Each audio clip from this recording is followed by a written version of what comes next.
Hey guys, this is Lammers of Invoked 101. Welcome back. Today we're going to be taking a look at Cyber Dragons. This is a deck I think benefits a little bit from Master Rule 5. I don't think it benefits like majorly, but mainly because it loses one of its main outs. But I still think it's actually a pretty good deck. This deck is still a very strong kind of going second deck, and being able to play cards that it used to play, such as Power Bond, now with Master Rule 5, I think this deck is in a really good spot. So, mentioning that, before we get into the video, if you're feeling generous, down in the description there's a link to our Patreon, our Teespring, our Cashapp, our Ko-fi, and our Discord, so if you feel like supporting the channel or joining in our weekly tournaments, they're all down there. With that said, let's get right into the deck profile. I'm going to move the spells and traps and extra deck off to the side, and we'll get right into the monsters. Also, if you do hear kind of like a fan in the background or like birds or something, it's because I have the window open. It's really hot down here right now, and the air is off, so I have my fan blowing in the window right now. Starting off, 3 Cyber Dragon, pretty stock standard. You actually need this to play the deck, which I always like about legacy support decks like Cyber Dragon, is when they make the vanilla monster like a must play, because Machine Dupe works with all the little guys, so you definitely need 3 of them. Then 3 Cyber Dragon Core. This card is insane. It searches all your spells and traps that list Cyber in their names, which is insane, and being able to banish himself as well to summon a Cyber Dragon monster from the deck if you control no monsters is also really good. So overall, really good monster right there. Then we're also playing 3 of probably the best new support Cyber Dragon monster, which is Hertz. And Hertz, when sent to the graveyard, or if sent to the graveyard, gets to search any copy of Cyber Dragon from your deck or graveyard, but it has to be Cyber Dragon specifically. So he can grab any of the little guys from the graveyard, but he can only grab the big guy from the deck. And then he also has another effect, which is if he's special summoned, he can become level 5 until the end of the turn, but you can only use one effect of Hertz and only once that turn. So you can't like do multiple things with them. Next up is a card that I've been iffy about. I know a lot of other players have kind of been iffy about him. 2 Noxter. I think that Noxter is a good 2 of because he's really only an extender. He's not a starter, and I feel like he's better if you search him or you summon him off of the core. But his effect is this card's name becomes Cyber Dragon while in the field or in the graveyard, like all the Cyber Dragons. And then it says you can discard 1 other monster to special summon this card from your hand. If this card is normal or special summoned, you can target a machine monster with 2100 attack or defense in your graveyard and special summon it. Also, you cannot special summon monsters for the rest of this turn except machines. You can only use each effect of Noxter once per turn. So he's a really cool card, very useful for the deck, and him being level 1, such as Hertz, treated as Cyber Dragon, less than 500 attack, it makes him, Hertz, and Core all really good machine dupe targets. And the last Cyber Dragon monster we're playing is my boy Veer. I have tinkered with Veer at 2, and I've put him at 2, and I've put him at 1, and I've put him at 2, and I've put him at 1. Right now I'm at 1 because he's okay. He really, his main point of existing is to chain block the core, because when you normal summon core, you can chain Veer, and then your opponent can't Ash your core.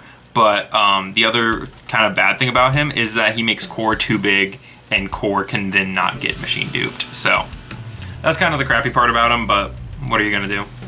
That is it for the Cyber Dragon monsters. For other monsters, we have 1 Jizukiru the Star Destroyer Kaiju, for obvious reasons. 2 Galaxy Soldier. I know some people play 3, I like 2, I think 2 is proper. Then we're also playing 3 Hand Traps. Yes, this is Hand Trap. This is, technically that's not wrong, but 3 Ash Blossom and 3 Ghost Ogre. Ghost Ogre is really good for the deck. I think it's one of those cards that's just kind of built into Cyber Dragons, because the main reason we play this one is Galaxy Soldier. You could also play Effect Veiler if you really wanted to, but I honestly prefer Ghost Ogre, so. So there we go. That's it for the monsters of the deck. I actually really like this lineup. I think it's a pretty solid lineup for Cyber Dragons, as they are a very I think they're a pretty linear deck in terms of what they want to get to and how they achieve that, but Moving into spells and traps, we are playing 3 Cyber Emergency. This is the Rhoda for Cyber Dragons, and there is literally nothing bad about this card. It is so good. If its activation gets negated, you can discard a card to add it back to your hand, which is really cool because then you can just straight activate it again and again and again. But you can only activate 1 Cyber Emergency per turn, which is why it says if activation is negated. I'm playing 2 Rev System. This is the Monster Reborn for Cyber Dragon, like this guy. But it also, so it says special summon 1 Cyber Dragon from hand or graveyard. It cannot be destroyed by card effects, which is kind of neat. That's like, oh, it can't be destroyed by card effects. Don't know why that's in there per se, but whatever, neat. Really cool. Then we're also playing 1 Cyberload Fusion for the, because this shuffles from field and banished back into the deck to summon a monster that lists a Cyber Dragon monster as material, which is really neat. And then we also have Cyber Repair Plant as a 1-of. Repair Plant, unfortunately, is not as good as it used to be. It used to be a 3-of when we didn't have Emergency, but Emergency really does replace Repair Plant, as you do need to kind of do some setup for Repair Plant. Links make that really easy, though. So there's our Cyber Spells. Our Cyber Spells. As far as other stuff we play, I am playing 2 Overload Fusion, because it's basically a Cyber Dragon card. You kind of need this. It's insane how good this is in this deck. Then we're also playing 3 Machine Dupe. This is a really cool card. Of course, you kind of do need it because all your little Cyber Dragons, except for Veer, are Machine Dupe targets, and they get you to your combo even faster. Machine Dupe is an amazing card. I'm also playing 3 Called by the Graves, German super rares. Shout out to Judge Warren.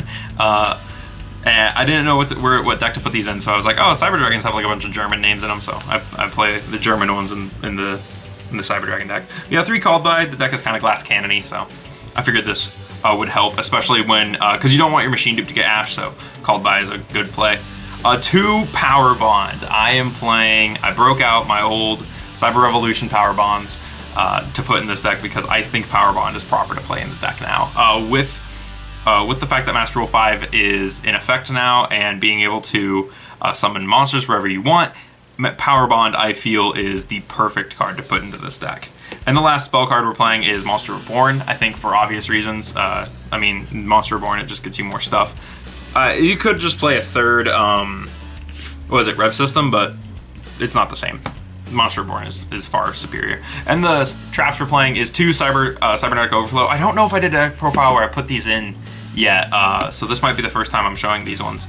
But yeah, Cyber Overflow, a really cool card, lets you destroy stuff and lets you kind of go first in a way, so really cool. Definitely dope that this got a ultra rare in the, what is it, was it Dual Overload, right? Yeah, Dual Overload. Really cool that this got us ultra rare. Hopefully now we can get super rare Veers, please, at some point. He is literally the last Cyber Dragon card that's not hollow. Like, Network is hollow, and Repair Plant's hollow, and Overflow's hollow.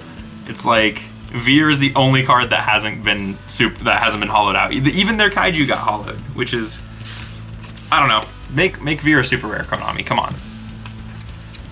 All right, moving into the extra deck. One Eternity Dragon, and I'm only playing this because I like Eternity Dragon. I think he's cool. Being a 4,000 body that if you've already summoned Mega Fleet or Fortress, he can't be targeted or destroyed by card effects. He's really cool. Then we have our Overflow target, which is Cyber Twin Dragon. He's really cool. Being able to attack twice, especially if some of your stuff gets banished or if you get stopped halfway, but you still have the Overflow and you can use it. Might as well make a 2,800 beater that can swing twice, you know? Then I'm playing 2 Chimera Tech Rampage. I think 2 is so proper now. Oh my god, 2 is so correct for this deck. I really do think that this guy is insane. Being able to pop back row on someone equal to the number of fusion materials and then swinging 3 times at 21, even at 42, is still insane, especially if you power bond him, because the 21 is a little small, but if you have a bigger monster or you have Zeger on board, like you're gaming them. And then of course the mandatory Mega Fleet and mandatory Fortress. These are both very good cards for different reasons. This one outs monsters in the extra monster zone, so basically this just outs a Link monster now, which kind of does suck. And this guy outs machines, so very cool. For our Xyz monsters, I'm playing 2 Nova, 2 Infinity. I'm not playing the Pleiades. I don't feel like the Pleiades is necessary. for Cyber Dragons. You can play them if you really want to, but there's other things that I'd rather go into. And then I'm also playing the 1 Almirage, the 1 Link Kribo for the little Cyber Dragons to get their effects off, and then 1 Platinum Gadget and 2 Zeger. You could really cut Zeger to 1 if you wanted to play the Pleiades. You could do that. You could cut the, like, if you're looking for stuff to cut out of the extra deck, you could cut the Zeger and the Eternity Dragon and play, like, I know that one of my friends, he plays Maraltok and Pleiades instead, so if you want to play those, you can. Other cards you could play in here, of course, are, like, Infinite Impermanence. You could play that, of course, because it's a very good hand trap. You could play that probably with the Ghost Ogres if you really wanted to. But yeah, with that said, that really is it for my Cyber Dragon deck profile. I love Cyber Dragons. I think that they are one of the coolest decks, and I do hate that I don't play them as much, because I used to play this deck so much. Like, this was one of those decks I just never put down because I enjoyed it so much. But as time has gone on, as you guys know, I've drifted more towards the Invoked Persuasion. But I think this is definitely a deck that's a contender for the theoretical Invoked hit, which I don't think is necessary. If that deck goes away, then I might end up playing a small Invoked engine, especially if they only hit, like, if they hit Alistair, then yeah, it's definitely going to be like, oh cool, then I can just make Mechaba in this deck and revive Mechaba with Noxter. You could do some cool stuff with that. But yeah, anyways, tell me what you guys thought about this deck in the comments below. I'd love to hear your thoughts. And down in the description, like I said, there is links to our Patreon, our Teespring, our Cashapp, our Ko-fi, and our Discord. So if you feel like supporting the channel, that is one way to do it. Thank you so much for watching, and I will see you in the next video. We'll be right back.